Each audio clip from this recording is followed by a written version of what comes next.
Hello once again, my friends and fellow primates. This is Dustin Michelli at Press Monkey Independent Media, Press Monkey Media, and PressMonkeyMedia.com. Come and join us on Facebook, and check us out on Press Monkey Independent Media and Press Monkey. Just want to back with you swing in with another report, a little more truth, activism, and bananas for you. We're going to talk about the Honduras migration caravan problem.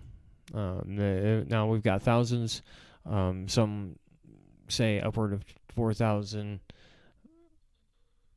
migrants coming from Honduras, mostly Honduras and some places in Guatemala as well, crossing into the Mexican border right now, and have been for a little while. I'm going to preface this story with you just a little bit by reading a little clip from Telesur, and I don't usually do this by prefacing my reports with reading somebody else's report, but I think that it's really unnecessary. I think that we need a really broad view on this particular issue, so I'm going to read a little bit for you this time around. Now, we've got this article. It says, and again, this is Telesur English, and I'll try to link this a little bit later. Thousands of Hondurans in U.S.-bound migrant caravan ignore Trump threats and enter Mexico. So, I'm going to start by reading this part. We're going to make it, and we're going to keep moving so long as they don't stop it, said Honduras Chafe Borjas. A U.S.-bound caravan of thousands of mostly Honduran migrants who have been condemned and unwelcomed by President Donald Trump began moving into Mexico Sunday, shadowed by hundreds of Mexican police en route to the border city of Tapachula. The migrants have defied threats by Trump that he will close the U.S.-Mexican border if the caravan advances, and warnings from the Mexican government that they risk deportation if they cannot justify seeking asylum in Mexico. I'm going to stop right there. I think that that's plenty enough to get a base for this report on. This is a real refugee crisis. The crisis stems from a lot of things, but a big part of that it stems from is our direct involvement with Honduras and its regimes, its various regimes, especially this last one. We are partially responsible for this crisis, and we know this. It's finally coming and knocking on our door. Our continued involvement in South American politics and policy, our continued expending and making allies and propping up, both creating and propping up criminal activity, as well as the police state to battle that criminal activity, all is one big money-making racket. And that's really what the war on drugs has become. That's what most of Honduras is suffering through. They're suffering through massive amounts of corruption and poverty, and that's all directly due to us, or at least our government officials and their policies. We remember back in the day when Hillary Clinton was Secretary of State, they had the coup. They had the coup that actually placed the person in power in Honduras right now, Juan Orlando Hernandez of the Nationalist Party. The coup actually took place, and we refused to, or Hillary Clinton, Barack Obama, refused to call it a coup because they wanted to continue to send aid down to those countries. Now, when they talk about sending aid, they're not talking about sending food and medicine, things like that. They're talking about sending money. They mean sending money to the drug enforcement agencies of the various states or countries in South America. We all know that this is a big racket. It's a big revolving issue because one feeds off of the other and one hand washes the other on this. The government is directly in bed with the cartels in order to keep things seeming illegal, but to maintain that the illegal activity keeps happening, because it's very profitable. It's a win-win for everybody down there, except for the people, except for regular folks who don't want to live with drug cartels basically running their governments. They don't want drug cartels running their farms and imposing themselves upon them, but this is what they've got. This is the situation that they're running from, and that's why they're coming and knocking on our doors, because it's our problem. So, not to depress you or anything, but as we have this discussion and people start calling these people a bunch of terrorists and what have you, I want you to keep in mind that these people are coming because, policies that we helped further created a situation of stress in which they have to run from. And this happens quite a bit. We've have this tendency in a lot of nations. We had the same thing happening in Syria. We were talking about, and people were traveling all over the place across South America from all across the Middle East, running from our policies there too. And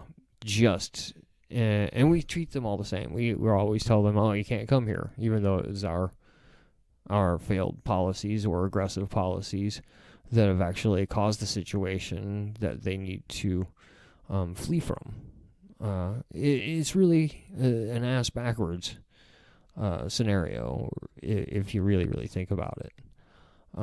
Another thing I wanted to talk about recently, talking about crossing borders and trespassing, and talking about signs. Oh, the signs, folks. All the political signs. And I had mine back in the day, when I was supporting Bernie Sanders. I had my sign out in my yard. And then after Bernie Sanders threw the primary, I had my Jill Stein sign out in the yard. I also had one on the back. I had one on my van. So, I had my signs out there too. I'm not against political signs. Go ahead, put your political signs out there. I'm also not crazy about if somebody destroys that sign, takes that sign, or what have you. Okay, it was a cheap sign most of the time. I don't really care. I had it happen all the time. Being a Jill Stein supporter, we had a lot of people who were Democrats and or former Bernie supporters, or Bernie supporters who flipped to Hillary after the primaries, who were very angry at us Jill Stein supporters and Green Party members for not falling in line. And I came home to my sign missing, upended, or something all the time. Now, I don't really care. It's a cardboard sign. I fixed it, replaced it, and moved on with my life. I didn't get upset. I didn't make it a big deal. Recently, I had an interaction with someone on social media who posted something in a local group called Silt Happens, talking about how somebody had ripped up his signs, and it was a bunch of Republican signs, It could have been anybody, though. It could have been kids, and they tore up these signs, these plastic and cardboard signs. The person posting this, took a picture of it and was talking about how he would like to fill them with buckshot or shoot at them with buckshot if they came into his yard to destroy his signs and property. People, they're signs. They're cardboard and plastic signs. They're not violating you. They're not violating your property. They're not coming in and trying to hurt you or your family or nothing like that. You wackos and your revenge fantasy, and you're sitting there polishing your guns, laying in wait like a bunch of Rambos is ridiculous. You gotta knock it off. These are communities, people. Even poor people, or even people who have an opposing viewpoint to you, and they rip up your sign. Oh my God. They trespass. Oh my gosh. You guys, talk about triggered. And I got triggered because of the person talking about it, because he's talking about shooting another person over walking in his yard and tearing up some $15 plastic signs. I was shocked to find that this is the kind of communities that we live in sometimes. But I remember that we have a tendency, our media has saturated us with revenge fantasies and the idea of, shooting somebody justifiably somehow. And it's not your fault, dude in Silt, who I had the big argument about your sign. It's not your fault. It's the media's done this, helped do this to you. Entertainment's helped do this to you. Your violent culture, your violent jackboot culture here in America has helped do this to you. And I'm sorry that I was more than a little peeved at your point of view.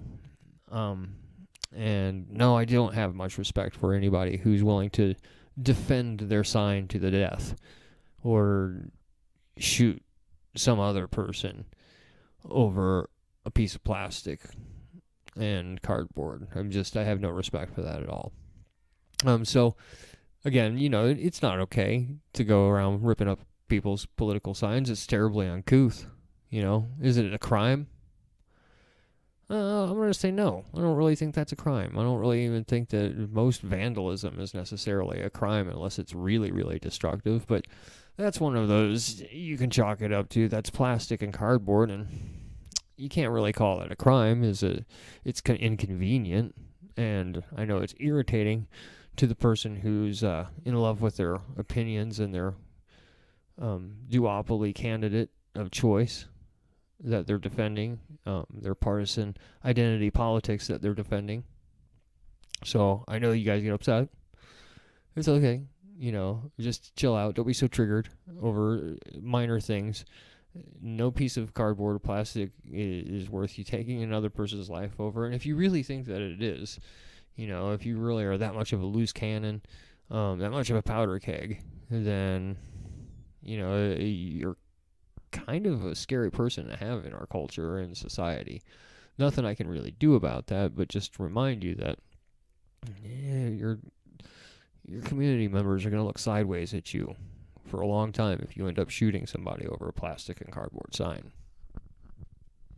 So I'm going to end this cast there and let you all go. Good talking to you all once again, and signs everywhere, signs. Get off my lawn, you crazy kids, and don't you dare tread on me and cross my proverbial lines.